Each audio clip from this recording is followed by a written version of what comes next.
What's up, Royals? This is Coach Phil. I'm back with some more game film. Today we're going to be looking at bunting. We worked a lot on this at practice, and I'm going to take a look at some examples of some sacrifice bunts as well as bunting to get a base hit.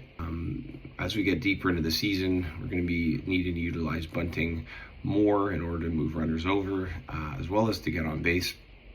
So in the first example here, you can see that the batter squares nice and early, and they do a really good job of using their legs, their eyes, and their upper body in order to make sure that this bunt gets down. So he's got his arms extended, he bends his knees to follow the pitch, and he catches the ball with the bat to make sure that it gets down. In this next scenario, you can see the batter squares nice and early and does a good job of catching the ball with the bat and using his bottom hand to direct the ball towards the third baseline. Bad job by the pitcher here, getting in the way of the third baseman who's trying to make a play. Don't do that if you're defending a bunt. Here's a bunt for a base hit. I really like here, we talked about bunting outside pitches and not being too selective on bunts. Here's a great example where he uses the outside pitch and directs that down the first baseline.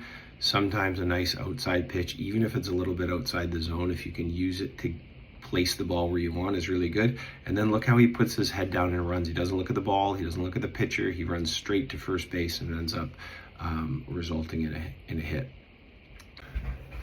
Here's an example of a left-handed hitter bunting for a base hit. What I really like here is how they delay their square into the last possible minute.